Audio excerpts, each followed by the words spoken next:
국회 정상화, 정상으로 돌아오기까지 서로 너무 다른 방향으로 멀리 가버린 걸까요? 자유한국당이 원내대표 합의에도 불구하고 추인을 거부해서 결국 국회에 들어오지 않았는데, 자, 무엇이 발목을 잡았을까요? 한번 보겠습니다. 잠시 후에 저희가 한번 들어보겠습니다만, 불과 몇 시간 전에 세 사람이 모여서 국회 정상화에 합의했다라고 발표했습니다.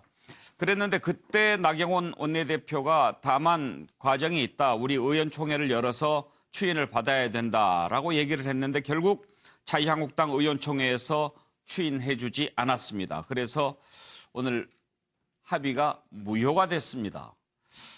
오늘 이낙연 총리 국회 본회의에서 추경 시정연설을 하기로 돼 있었는데 자유한국당이 들어오기를 기다리다가 결국 추인해주지 않았다는 얘기를 듣고 자유한국당을 뺀 상태에서 시정연설을 했습니다. 먼저 오늘 세 사람이 합의했을 당시에 발표 내용을 잠깐 들어보시겠습니다. 아주 오랜 시간 국회가 타인 사퇴를 반복한 것에 대해서 아주 깊은 유감을 표명합니다. 그때 자유한국당이 국회로 복귀하면 자유한국당의 안을 포함해서 처음부터 논의를 재개한다는 정신으로 임해서 합의 정신에 따라 처리될 수 있도록 최선을 다해보겠습니다. 패스트트랙 강행으로 인해서 시작된 헌법 표 투쟁이 오늘의 합의를 통해서 합의의 정치로 복원되게 되는 계기를 만들었다고 생각합니다. 오늘 이 유감 표명과 합의 처리에 대한 말씀을 해주신 이인영 대표께 그런 결단에 감사드리고 오늘 어렵사리 국회가 교섭단체 간 합의를 이뤄냈고 이제 국회가 민생 현안들을 챙기고 또 시급한 국정 여러 가지 법안들에 대해서 처리를 하기 위해서 머리를 맞대고 제대로 된 국회 역할을 해야 될 것이라 이렇게 판단하고 있습니다. 예, 이때만 해도 이제 80일 만에 국회 정상화 되나 보다 했는데요. 자유한국당 의원총회 열어서 추인을 받아야 하는데 받지 못했습니다. 나경원 원내대표 뭐라고 얘기했는지 한번 들어보실까요? 합의문에 대해서 의원님들의 추인을 조건으로 한 합의였습니다. 아까 분명히 제가 말씀을 드렸고요. 이 합의문에 대해서 의원님들께서는 조금 더 분명한 합의가 있어야 된다라는 의사 표시가 있었습니다. 그래서 이 부분에 대해서 저희 당에서는 추인이 어렵다는 말씀을 드리겠습니다. 그래서 저희 당의 입장은 어제 말씀드린 그 입장대로 진행이 될 거라는 말씀을 드립니다. 대표님 그럼 부결됐다는 거죠, 합의안이? 네, 그렇습니다. 자, 박정현, 자유한국당 의원총회에서 추인을 받지 못했다. 어떤 부분들을 의원들이 지적했을 것 같습니까? 가장 큰 것은 우선 패스트트랙에 올라갔던 그 부분에 대한 그 여당의 유감 표명 내지는 사과. 예. 그것이 이루어지지 않았고요. 예. 그 선거법이라든가 검경 수사권 조정 또 이런 부분에 대해서 공수처 설치 이런 부분에 대해서 여야의 합의 정신을 바탕으로 이제 논의를 한다라고 얘기를 했기 때문에 예. 그 합의 정신이라는 것이 굉장히 그 추상적이고 구속력이 없는 구체적이지 못한 내용이었거든요. 예. 근데 그 부분에 대해서 가장 이제 의원들의 불만이 컸었고 예. 특히 이제 국회 선진화법으로 이제 고소 고발된 그 많은 의원들 이거에 대해서 이제 취하하는 문제들도 이제 선행이 됐어야 되는데 그 부분에 대한 언급이 없었던 점들 예. 그리고 한국당의 장외 투쟁으로서 이제 여러 가지 문제 제기를 했었고 특히 이제 경제 문제에 대한 것에 대해서는 청문회를 하자고 했는데 국회의장이 주관하는 이제 원탁 토론회로 하기로 하지 않습니까? 그래서 그 부분에 대한 부분은 일단 정리가 됐는데 가장 문제가 된 것이 역시 그 패스트 트랙에 올라간 법안에 대해서 구체적인 그 합의가 없었다는 것. 합의문 내용을 보면은요. 3당 교섭단체는 선거법, 공수처법, 검경 수사권 조정법 등 패스트트랙 법안은 각 당 안을 종합해서 논의한 후에 합의 정신에 따라서 처리한다. 이렇게 돼 있거든요.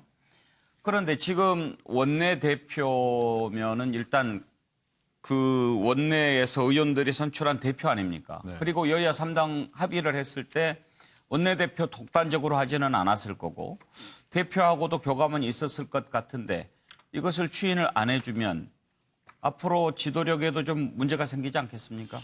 그렇게까지 갈 것 같지 않습니다. 왜냐하면 나경원 원내대표는 원내대표로서 이제 꽤 기간이 됐고 예. 이인영 원내대표나 누굽니까 저 바른당 오신환 네. 원내대표 같은 경우에는 얼마 안 됐기 때문에 아직 원내대표로서의 그 재량권이랄지 업무의 어떤 이런 것들이 익숙하지가 않아서 예. 조금 이제 그런 부분이 그러니까 여당 원내대표의 재량권이 없었다는 게 지금까지 조금 걸림돌이 됐었는데 예. 요번에 의총에서 이거를 거절한 것은 나경원 원내대표에게 힘 실어주기 수도 있습니다. 그래요? 네. 정연남 교수도 그렇게 생각하시죠? 저는 좀 다른 견해입니다.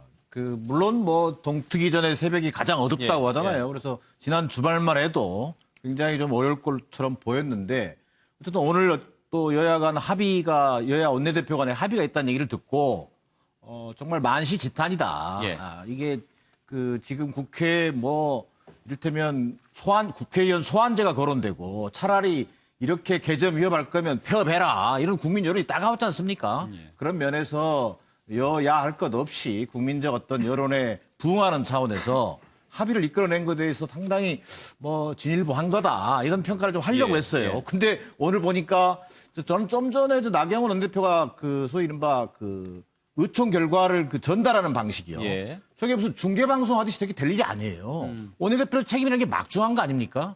사실 원내 사령탑이란 말을 하잖아요. 지금 좀 전에 앵커께서 얘기하신 것처럼 저게 나경원 원내대표 혼자 생각이냐? 저는 그렇게 보지 않습니다. 예. 뭔가 야당 심판 프레임이라고 하는 것이 굉장히 커졌거든요. 이게 이번 총선이라는 게 소위 문재인 정부 심판이 되는 게 아니라 지금 이게 국회에 목리 부리고 발목 잡는 야당에 대한 심판으로 지금 커져가고 있는 시점이었거든요. 이런 부분에 대한 나름대로 당내 컨센서스가 있었다고 봐야 되거든요. 예. 그런 것들을 황교안 대표와 논의하에 아마도 합의에 나섰을 거라고 보는데 예. 그런 것이 어쨌든 간에 현역 의원들에 의해서 짓밟혀진 거 아닙니까? 이건 나경원 원내대표의 어떤 리더십 문제뿐만 아니라 더 나아가서는 황교안 대표의 리더십도 지금 흔들거리고 있거든요. 예. 이런 문제까지 제기될 가능성이 굉장히 커 보인다. 예. 자, 이게 또 가장 실질적으로는요. 저는 패스트트랙 좀 전에 우리 박종희 의원님도 말씀하셨습니다만 108명 여야 다 포함해서 108명의 의원들이 지금 국회 선진화법 위반으로 고소고발돼 있단 말이에요.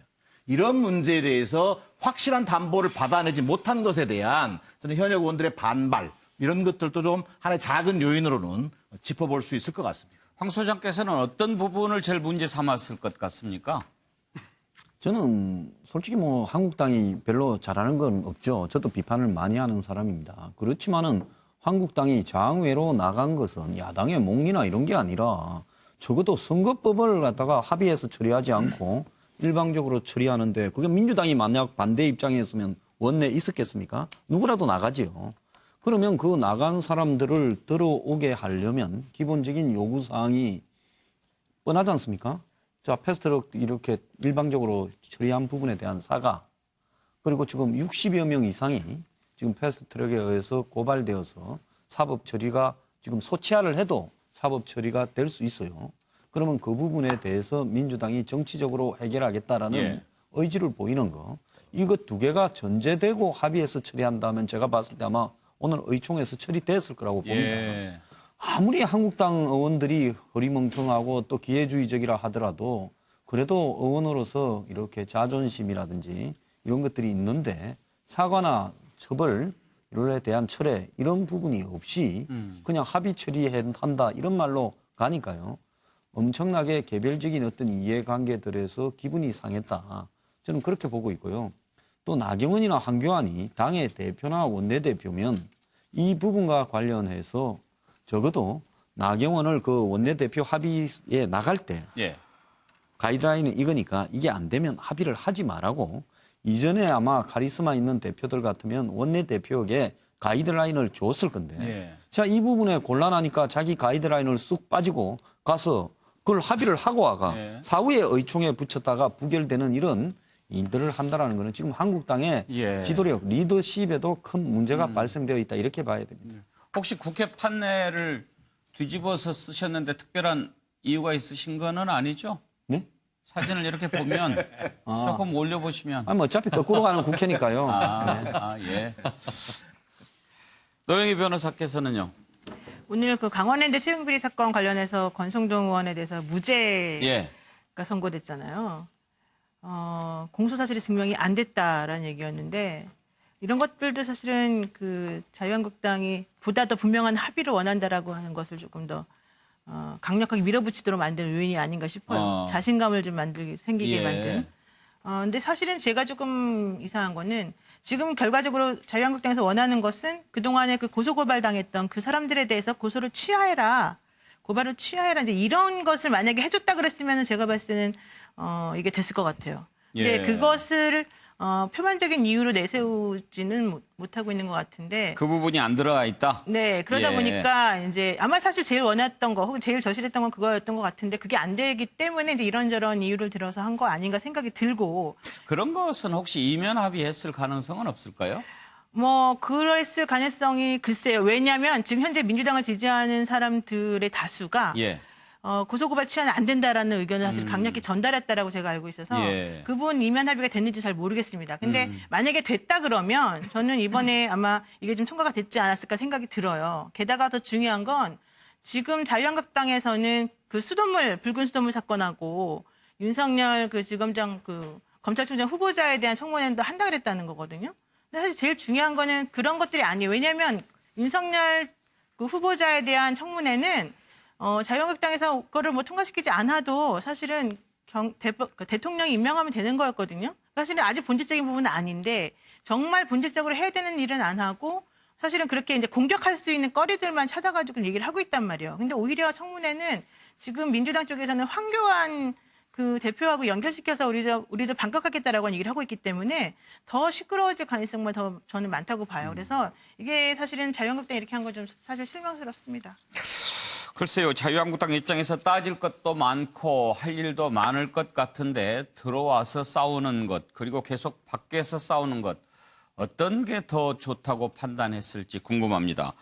자, 바른미래당 오신환 원내대표가 합의 무효와 관련해서 입장을 밝힌 내용이 들어왔죠. 한번 들어보겠습니다.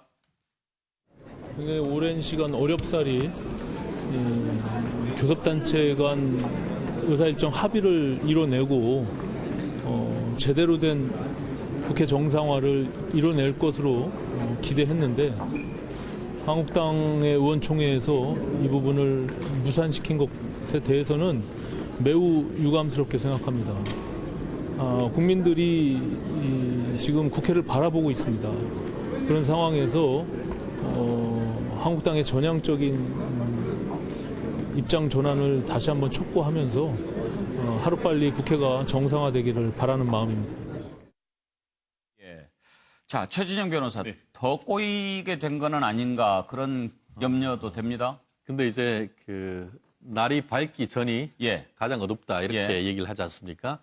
어느 정도 이제 합의에 거의 이루어진 가운데에서 어떻게 보면은 약간의 어떤 그 뭐랄까요? 뭐 약간 브레이크가 살짝 걸렸다 할까? 예. 저는 그렇게 좀 보는데요. 사실 한국당이 장외로 82여일 전에 왜 나갔습니까? 두 가지 아닙니까? 패스트트랙 철회하라. 예. 그리고 그와 같은 사태를 만든 민주당이 사과하라. 이 두 개였는데 결국 오늘 그 여야 그 3당 지금 원내대표에서 나름대로의 합의안을 보면은 철회한다는 말은 없고 합의 정신에 따라 처리한다는데 이게 무슨 말인지 저는 솔직히 모르겠어요.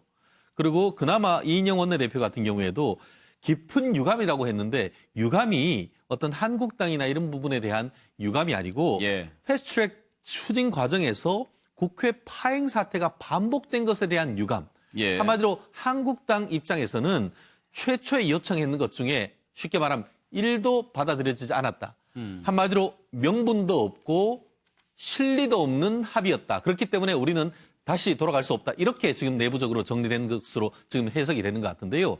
실제 다른 것들은 뭐 얘기 있습니다만 가장 중요한 게 결국은 패스트트랙에 대한 입장인데 이 내용에 봤을 때는 말씀드린 것처럼 한국당으로서는 사실상 백기투항하는 그런 식으로 입장이 되었다고 보이는 것 같습니다.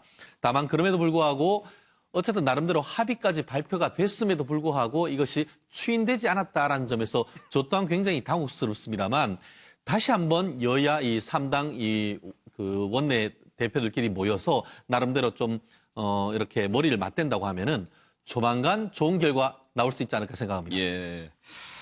자, 양문석 이사장의 날카로운 분석을 한번 좀 들어보고 싶은데요. 예. 지금 왜 까마귀가 울고 날카롭다는? 제가 너무 날카로우니까. 예. 그리고 그걸 평가를 날카롭다고 하니까 뭐 PD 입장에서 약간 불쾌하겠죠. 오늘 왜 넥타이 안 차셨어요? 좀 그 여름이고. 예. 그리고 이제 일반적으로 공무원들은 6월부터 8월까지는 넥타이를 안 맵니다. 예. 그래서 여기 이 넥타이를 메고 오신 분들이 촌스러운 거죠. 지금 이제 궁금한 것은요. 자유한국당 나경원 원내대표가 과연 지도력의 상처를 입을 정도로 손해를 본 거냐. 아니면 오히려 지금 의총에서 이런 식으로 야, 더 싸워봐 이렇게 힘을 실어준 것으로 봐야 되느냐. 이것 하나가 좀 궁금하고요. 예. 둘째는 예. 민주당 입장에서는 어차피 합의하는 모양새를 갖췄고 예. 문을 열었으니까 예. 합의가 손해본 것 아닐 수도 있다 이런 생각도 드는데 어떻게 예. 보십니까? 일단 지난주에 제가 윤석열 예. 후보를 예. 지명했었을 때 제가 썼던 판넬의 제목이 나경원의 위기였습니다. 예. 자, 지금 먹을 게 많단 말이에요. 윤석열 검찰총장 후보 인사청문회 있죠. 붉은 수돗물 문제 있죠. 그 동해안의 북한 목선 관련 문제 있지요. 국회가 열리면 각 상임위별로 자유한국당에서 현 정부와 집권 여당을 향해서 치고 나올 수 있는 먹을거리들이 많다는 이 시점에 있어서 이 먹을거리들을 나경원 의원은 먹고 싶은 거죠. 그런데 오늘 오전까지 국회가 무슨 뷔페냐, 너가 먹고 싶은 반찬만 먹고, 너가 먹고 싶은 음식만 먹고, 그리고 실질적으로 민생은 왜 안 다루냐라는 비판이 집중적으로 쇄도를 했었거든요. 그런 측면에서 나경원 원내대표 같은 경우는 상당히 부담을 느낄 수밖에 없었는데 결정적인 문제는요, 공개적으로 밝힐 수 없는 속내는 앞서도 박종희 의원, 항 소장, 두루 정기남 교수 다 짚었지만 이 부분입니다. 국회 선진화법 위반 숫자가 많게는 108명까지 지금 거론되고 있단 말이에요. 예. 이 부분이 무슨 이야기냐면 내년 총선에 출마 예정자들이 사실상 이 위반 행위로 인해서 출마를 못할 수 있는 이러한 상황에 지금 몰려 있다고요. 이 부분들을 기본적으로 해결하지 못하면 계속해서 의총은 현재 국회 정상에 대해서 동의하기가 어려워지는 거란 말이죠. 이거 못 받으면 무슨 소용이 있냐? 예. 그래서 예. 이 문제가 결국은 핵심이다. 박정희 사과나 의원은 이런 혹시 부분들은 그렇게 명분은 비본질적이다는 거죠. 볼 수 있을까요? 그것도 큰 문제죠. 예. 제일 큰 문제일 수도 있고 가장 큰 문제 중에 하나인데 야당으로서는 지금 국회에 들어가는 게 사실 그렇게 다룰 이슈는 많지만 그렇게 급한 거 아니에요? 급한 건 아니거든요. 왜냐하면 급한 건 여당입니다. 지금 예결특위 구성해야 추경 통과되는 거 아닙니까? 예결특위는 이미 지난달로 임기가 끝났고 그다음에 이제 선거법을 다룰 정개특위가 구성이 안 되면 이제 법사위나 행자위에서 이제 다뤄야 되거든요. 그러니까 그게 정개특위의 심상정 위원장에 대해서 한국당으로서는 좀 마음도 안 들고 임기가 이제 이번 달로 끝나기 때문에 정개특위를 다시 구성하는 문제도 이제 어떤 합의가 돼야 되기 때문에 지금 당장 전반적인 합의보다는 케이스 바이 케이스로 해서 북한 목선 문제라든가 또 수돗물 문제라든가 추경 예산은 제 부분만 통과시켜 준다거나 이런 식으로 아마 임할 거로 이렇게 보여집니다. 예, 급한 것 없다고 그러셨는데 국민들이 손해죠, 사실. 너무 국회 안 열고 있으면. 사실 이번에 극적 정상화했다고 해도 국민들 입장에서 잘했다, 이렇게 박수 쳐줄 일은 아니었어요. 너무 오래 기다렸기 때문에. 그런데 그나마 정상화되는가 했는데 또 한번 지켜봐야 되겠군요. 제가 볼 때는 이번 주 후반이나 다음 주쯤에는 정상화가 되고 지금 이 과정은 그동안 80일 동안 공존하면서 쌓였던 감정도 많고 한 번에 풀기에는 그렇죠. 힘겨루기 좀 하다가 다음 주쯤에는 정상화되지 않을까 싶습니다. 그래요. 또 이 문제를 가지고 저희들이 더 다뤄봐야 되겠군요. 다음 이슈로 넘어가겠습니다.